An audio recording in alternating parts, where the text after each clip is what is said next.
تحریک انصاف کے رہنما ولید اقبال نے ہمیں جوائن کیا، ان سے مزید بات کرتے ہیں۔ بہت شکریہ ولید صاحب۔ چینی کمیشن کی رپورٹ کے بعد حکومت نے فیصلہ کیا ہے کہ تمام فورمز پر اس کی مکمل چھان بین کی جائے گی۔ نیب ہو گیا، ایف بی آر وغیرہ کو بھی ہدایات جاری کی گئی ہیں۔ تو یہ کام کتنے عرصے میں مکمل ہوگا اور کب ہم قصورواروں کو سزا ہوتے ہوئے دیکھ سکیں گے؟ یہ بڑا اچھا سوال ہے جی، اور یہ مشکل سوال بھی ہے۔ میں اس کی وجہ آپ کو عرض کر دیتا ہوں، کیونکہ میرا تعلق تو ہائی قانون کے شعبے سے، میں پیشے کے اعتبار سے وکیل ہوں۔ یہ جو دورانیہ ہوتا ہے ہمارے لیگل سسٹم میں، اس کی جو پروسیس ہے، اور پھر آپ نے یہ بھی اس بات کا بھی آپ کو اندازہ ہونا چاہیے کہ یہاں جو لوگ انوالوڈ ہیں، یہ اتنے، جس کو سب نے، ہماری حکومت نے بھی اور سب دنیا جو ہے اب مافیا کے نام سے جانتی ہے، تو یہ بڑے وسائل رکھنے والے لوگ ہیں۔ تو یہ پھر کروڑوں روپے کے فیس دے کے وکیل اس طرح کے کریں گے، جن کو ہر چھوٹا موٹا نقص نکالنا آتا ہے، ہر پروسیس میں ڈیلے کرنا آتا ہے، یہ وہ۔ تو یہ ایک پروسیس ہے مقدمہ چلنے کا، ایک پروسیس اس سے پہلے انویسٹیگیشن کا، پھر اس انویسٹیگیشن کے نتیجے میں مقدمہ چلنے کا، اور پھر اس ایک پہلے مقدمے میں جس میں کوئی ملزم مجرم بنتا ہے، اس کے بعد پھر 1 سے 2 اپیلیں بھی مزید آگے ہوتی ہیں۔ اکثر کم از کم 1 ہوتی ہے اور اکثر 2 ہوتی ہیں، سپریم کورٹ آف پاکستان تک۔ تو یہ خاصا صبر آزما پروسیس ہوتا ہے، اور یہ میں اس لیے نہیں کہہ رہا کہ آپ کو ایسا کوئی لگے کہ حکومت اس میں پوری کوئی دلچسپی نہیں لے رہی، یا اس کے پیچھے نہیں کرے گی، اس کا پیچھا نہیں کرے گی، یا اس کو پرسو نہیں کرے گی۔ ہمارا پروسیس اور سسٹم نظام جو ہے بدقسمتی سے ہے، اس میں بہت سی یہ ایسے نقائص جو ہیں اور تاخیر کے جو طریقے اور ہتھ کنڈے ہیں، ان کو دور کرنے کی بھی ضرورت ہے۔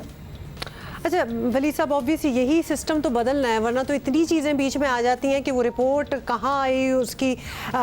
فائنڈنگز کدھر گئیں، یہ سارے یہ گم بھی جاتی ہیں، اور پھر لوگ پوچھنا بھی بھول جاتے ہیں، اور پریسنگ پرابلمز آ جاتی ہیں۔ آپ نے کارروائی کے لیے کام تو مختلف اداروں کو دے دیا، لیکن جن لوگوں کے نام فورینزک رپورٹ میں آئے ہیں انہیں ای سی ایل پر تو حکومت ہی ڈال سکتی ہے، تو وہ کام تو آپ لوگ کر ہی سکتے تھے۔ سبسڈی کے سب سے بڑے بینیفیشری جہانگیر ترین کے بیرون ملک جانے کے بعد کیا اس طرف دیکھنے کا ارادہ ہے آپ لوگوں کا؟ کیونکہ اپوزیشن تو یہ پوچھ رہی ہے کہ ان کو بیک ڈور سے نکال دیا گیا، and I am sorry to سے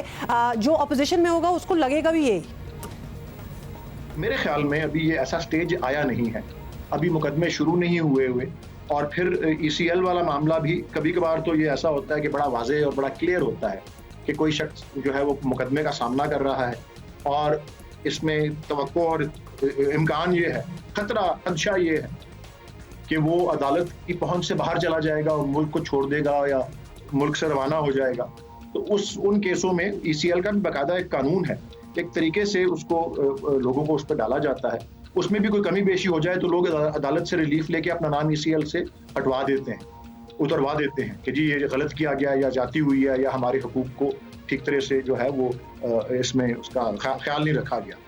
تو اس لیے یہ معاملہ میرے نزدیک ابھی تک فی الحال جو ہے وہ تھوڑا سا قبل از وقت ہے۔ اگلے تھوڑے سے آگے مزید پروگریس ہونے کے اور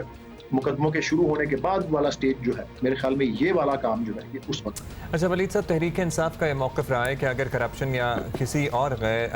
نوعیت کا الزام لگتا ہے حکومت موجود کسی بھی شخص پر، تو وہ استعفیٰ دے، پھر تحقیقات کا سامنا کرے، کیونکہ آپ لوگ جب اپوزیشن میں تھے تو یہی مطالبات برسر اقتدار لوگوں سے کرتے تھے۔ خسرو بختیار ہوں یا وزیر اعلیٰ بزدار، ایسی کوئی پالیسی ان کے لیے نہیں ہے اب؟